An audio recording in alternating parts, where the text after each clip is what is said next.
I'm very happy to announce today that all students in kindergarten to grade 12 will return on May 25th to in-class learning as planned following the long weekend, with the exception of one area. The entire regional municipality of Wood Buffalo, which includes Fort McMurray, all those students in K-12 in this region will continue to learn at home for another week, with a targeted return to in-person learning on May 31st.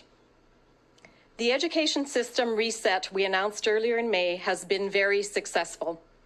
It has helped to alleviate the operational pressures tied to the rise of COVID-19 cases in our communities.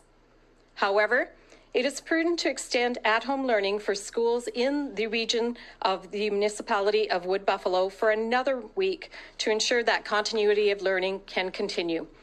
Case numbers in this community have not been trending downwards at the same levels as other regions, which means a higher likelihood of continued operational challenges in those schools.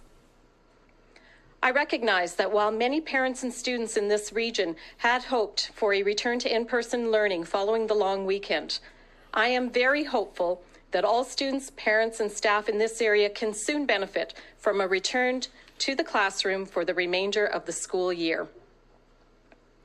As a reminder, the decision to temporarily move to at-home learning province-wide was made by Alberta Education to help ease the operational pressures school divisions were facing due to the rising COVID cases across the province.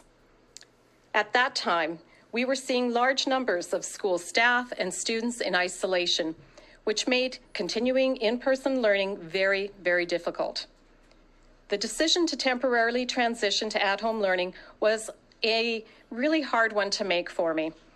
However, it was necessary so that we could continue having our students learn and also have the ability to preserve the rest of the school year. To be clear, the decision announced on May 4th was not made by Dr. Hinshaw or Alberta Health.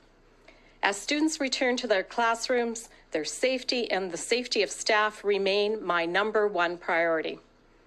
As the Chief Medical Officer of Health has stated many times, the safety protocols that we have in our schools are effective.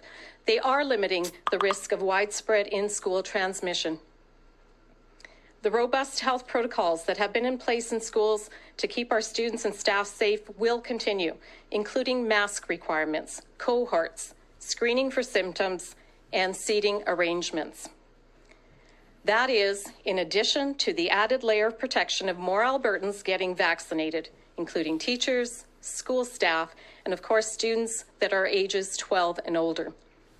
Once again, I encourage every Albertan who is eligible to get their vaccine as soon as possible. The expansion of rapid test screening also within our schools is moving ahead as planned in Edmonton, Calgary, Grand Prairie, and Lethbridge starting next week, and in other communities where needed.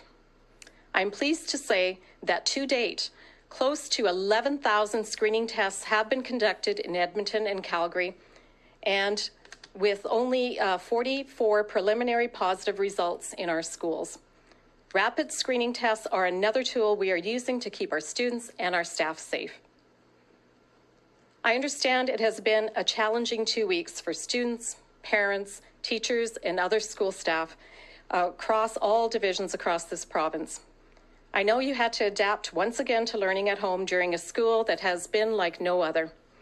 I also recognize the difficulties that come with younger children learning at home from an academic, social, emotional, and of course from a family perspective. I sincerely appreciate all the efforts of everyone in our school system and in our school communities for your continued dedication to supporting students' learning during a global pandemic. I know it hasn't been easy, and I thank you so much for all that you're doing. I'm confident students will finish this challenging school year learning in their classrooms. I hope the return to in-person learning and the daily school routine will provide families with a much-needed sense of normalcy in their lives.